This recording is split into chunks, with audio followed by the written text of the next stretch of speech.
The last of us. HBO पर आने वाली अपकमिंग टीवी सीरीज सोनी और नॉटी डॉग के बनाए निहायत ही पॉपुलर और critically acclaimed video game series पर बेस्ड है।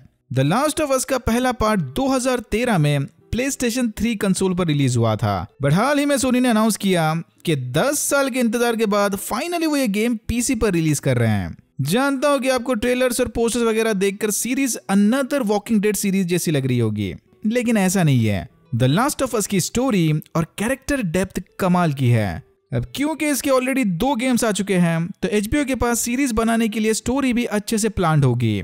टीजर ट्रेलर देखकर एक बात तो एकदम साफ हो गई कि सीरीज का पहला सीजन या शायद पहले कुछ season the last of us 1 की स्टोरी फॉलो करेंगे।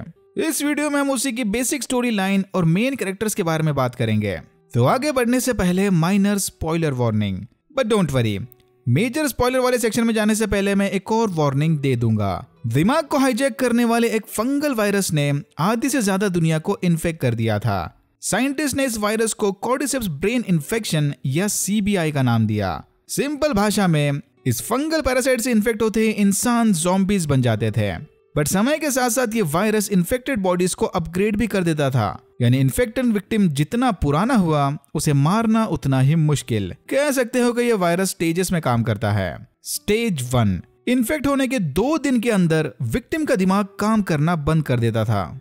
स्टेज 2, 2 हफ्ते बाद विक्टिम की बॉडी पर इस वायरस की वजह से फंगस बनने लगता था और यह फंगल डेवलपमेंट समय के साथ साथ बढ़ता ही रहेगा। स्टेज 2 से इन्फेक्टेड ज़ॉम्बीज को सीरीज में स्टॉकर का नाम से बुलाया जाता है।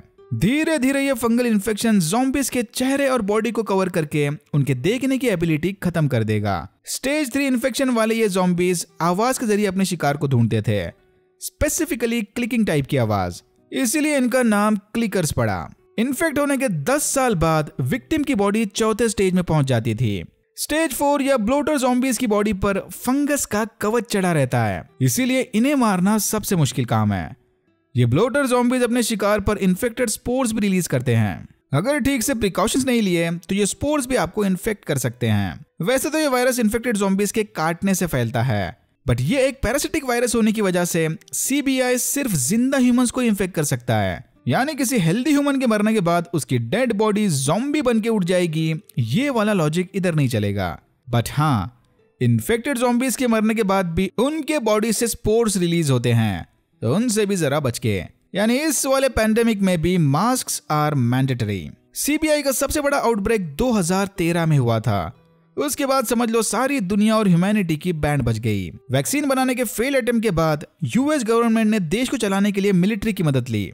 फिर होमलैंड सिक्योरिटी ने US मिलिट्री के साथ मिलकर देश को अलग अलग क्वारंटीन हिस्सों में बांट दिया ताकि वो वायरस को फैलने से फोर्सफुली रोक सके। फोर्सफुली यानी सस्पेक्टेड विक्टिम को सीधा गोली मारकर। यूनाइटेड स्टेट को पुलिस स्टेट बनता देख कुछ रिबेल्स ने साथ मिलकर फायरफ्लाइज ग्रुप की बुनियाद रखी। इन लोगों का मिशन है CBI के लिए वैक्सीन बनाकर US में फिर से डेमोक्रेटिक गवर्नमेंट लाना। लेकिन वायरस फैलने के 20 साल बाद भी वैक्सीन का कोई अता पता नहीं था। द लास्ट ऑफ अस की मेन स्टोरी 2033 में बेस्ड है, लेकिन पहले एक इंपॉर्टेंट फ्लैशबैक सीन की बात कर लेते हैं और इधर से वीडियो का स्पॉइलर सेक्शन शुरू होता है। तो last of us season 1 episode 1 के लिए स्पॉइलर अलर्ट। फ्लैशबैक टाइम, साल 2013। सिंगल फादर जोल को उसकी 12 साल की बेटी सेरा ने बर्थडे पर यह घड़ी गिफ्ट की। जोल ये गिफ्ट देखकर काफी खुश था, लेकिन तभी CBI वायरस से इन्फेक्टेड ज़ॉम्बीज ने शहर में तबाही मचा दी। जोल फौरन सारा को उठाकर उसके भाई टॉमी से मिलने चला गया ताकि जल्द से जल्द ये इस इन्फेक्टेड एरिया से निकल पाए। लेकिन बाहर मची भगदड़ में टॉमी इन दोनों से अलग हो गया। जोल और सारा किसी तरह शहर से बाहर आने में कामयाब हो गए, लेकिन तभी उनका सामना एक सोल्जर से हुआ। ऊपर से ऑर्डर मिलते ही उस सोल्जर ने बिना कुछ सोचे समझे जोल और सारा पर गोलियां चला दी। समय रहते टॉमी ने आकर सोल्जर को मार दिया। जोल तो उस हादसे से बच निकला, बट अनफॉर्चुनेटली सेरा गोलियों से बुरी तरह घायल हो गई थी। फिर देखते ही देखते सेरा ने जोल की बाहों में दम तोड़ दिया। Now back to the present time, यानी सीरीज का प्रेजेंट टाइम 2033। सेरा को खोने के 20 साल बाद भी जोल अभी तक उसकी दी ये वॉच पहनता है। इस घड़ी ने काम करना तो कब का बंद कर दिया, लेकिन ये घड़ी जोल के लिए काफी इंपॉर्टेंट है। जोल बॉस्टन के क्वारंटीन जोन में अपने पार्टनर इन क्राइम टेस के साथ स्मगलिंग का काम करता है। सेरा को खोने के बाद से ही जोल बस नाम का जिंदा है। इसके इमोशंस, ख्वाहिशें सब मर गए। जोल और टेस गवर्नमेंट से छुपकर उनके एरिया के बाहर इलीगल स्मगलिंग का काम करते थे। कुछ दिनों पहले ही रॉबर्ट नामी एक हथियारों के डीलर ने जोल और टेस से हथियार चुरा लिए थे। फिर ये दोनों अपने वेपन्स वापस लेने रॉबर्ट के वेयरहाउस चले गए। थोड़ा टॉर्चर करने के बाद ही रॉबर्ट ने इन्हें बता दिया कि उसने वो वेपन्स फायरफ्लाइज गैंग को बेचे थे। ये सुनते ही टेस ने रॉबर्ट को मार दिया।